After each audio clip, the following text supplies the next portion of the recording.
Hi, my name is Hayley Browning and this is my cultural project for Geography 1520. Throughout this video there will be pictures popping up on the screen that will portray what I'm talking about so that you get a better understanding of the topic. For my project I decided to focus on the culture revolving around Judaism. Many people know Judaism as only a religion, but in fact it has many different aspects that classify it as a culture as well. I was curious about Judaism because I will be living with 3 other girls this year in my apartment in East Lansing, and they all have grown up Jewish. I grew up Presbyterian, so there's obviously a difference there. I have known a bunch of Jewish people in the district that I have gone to school in, but I haven't been that close with them, so I think that this will be a great way for me to understand the topic and for me to relate to my roommates in a better way.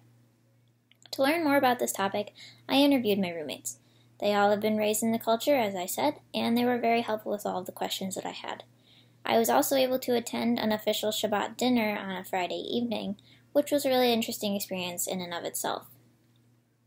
In regards to the food, when I attended Shabbat, they explained a lot to me about the foods that they ate and why they ate them. To begin, Shabbat starts at sundown on Friday and continues on until sundown on Saturday. Many only celebrate Shabbat with a Friday meal with their families, while others continue with a celebration on Saturday night known as Havdalah, which is the closing of Shabbat. At Shabbat, one of the main focuses of the experience revolves around the food. When I went, we enjoyed brisket, challah, manischewitz, which is a type of Jewish wine, and some other side dishes. They also typically either dine on chicken or turkey, matzah ball soup, or just plain matzah. To begin the meal, everyone prayed over the wine and the challah while lighting candles. This is a typical beginning to a Shabbat dinner. As we ate, I continued to ask questions about what we were eating and why we were eating it. The family that I dined with does not keep kosher, but they explained that concept to me because it's a common concept in Judaism. There are rules in the Torah that must be followed if you decide to keep kosher. Some examples of these include meat cannot be eaten with dairy, utensils that come into contact with meat cannot come into contact with dairy, and vice versa, and that certain animals are forbidden to be eaten, like pigs, camels, rabbits, lobsters, oysters, shrimp, and a few others. If a family were to keep kosher, it's likely that they will have 2 of everything in their kitchen, including like silverware, utensils, all of that, and they might even have 2 completely separate kitchens. This way it prevents cross-contamination of the dairy and the meat. Keeping kosher, it's important to note, is a choice for anyone in Judaism. It's not required by the culture, but many still choose to follow it. Because of these rules, that's why we had brisket, because it's one of the allowed meats. Matzah also plays a big role in Jewish history. It's usually eaten during Passover, but can be eaten at any point throughout the year.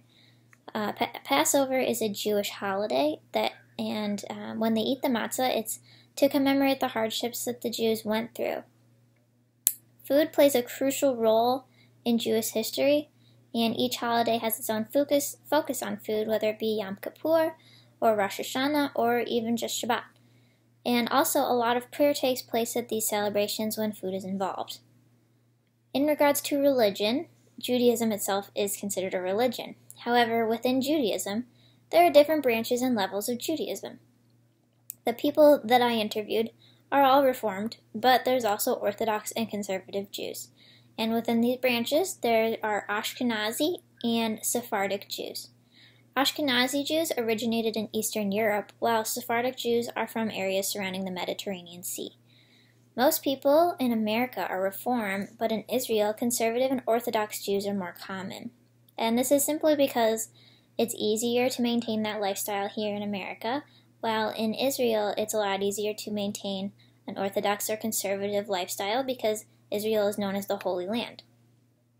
There isn't necessarily an event that led to Orthodox, conservative, or Reformed Jews. It's more a decision of how you choose to follow the rules of the Torah. And following the rules of the Torah is one of the overarching themes of Judaism. A few months ago, I was able to attend a bat mitzvah for a family friend, and that involved a service in the morning and a celebration in the evening. The service at the temple was completely different than what I expected because I have grown up Presbyterian, and it is a lot different than a Presbyterian service, but it was still incredibly eye-opening, and I liked experiencing something different. In the temple, a lot of times it revolves around music, which brings me into my next topic. There are not many songs that are specific to Judaism except for Hava Nagila, which means let us rejoice. So this song is typically sung at Jewish celebrations, whether it be a wedding or a bar or bat mitzvah. And other than that, most songs in Judaism revolve around prayers. All of the prayers that they speak, whether it be at temple or even Shabbat, have rhythm and are turned into songs. Even reading the Torah at your own bar mitzvah must be sung with rhythm. There aren't any traditional instruments, but oftentimes pianos are played at temple. The more reformed the synagogue is, the more likely it is that they will include other instruments like a guitar or drums. And hearing Hava Nagila firsthand showed me how different their culture is. Not only is this a completely different language, so to be honest, I don't really know what they were saying, but even the way the rhythm works is different than music today. Music today in American culture, there's a lot of rap and just gibberish, but there's a lot of meaning behind Hava Nagila. And I think this also plays into why prayer is so important in the rhythm, and why they turn it into songs, because there's meaning behind that as well.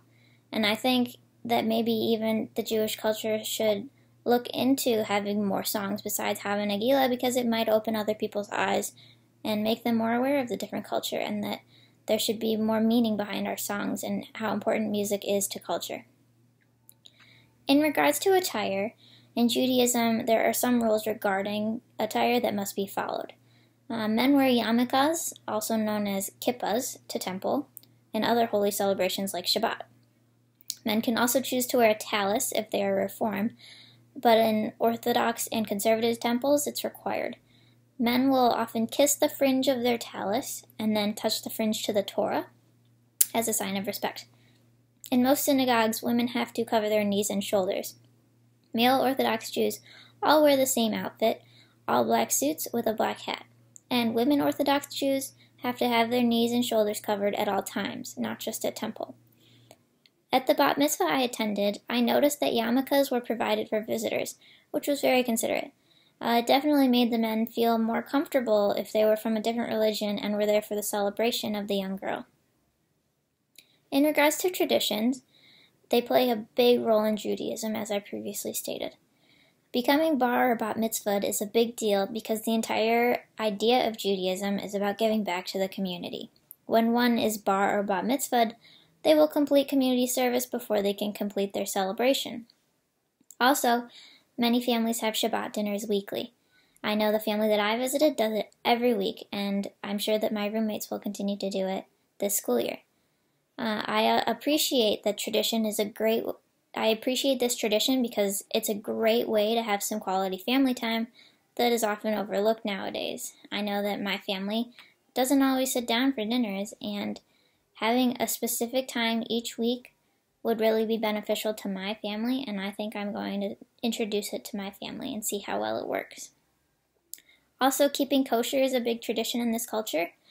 Although it is a choice, many still choose to keep kosher out of respect for Judaism. But in general, the main tradition is to do whatever you can to follow the rules of the Torah. This is the overarching goal of Judaism. My family and culture does not have nearly as many traditions as Judaism, but as I stated, I think we should start having weekly dinners. And also, my family goes to church on Sundays, which is in common with Judaism, except they go to church or temple on Fridays. So we have weekly attendance as well. In general, my culture is a lot different than Judaism, but there are also some similarities.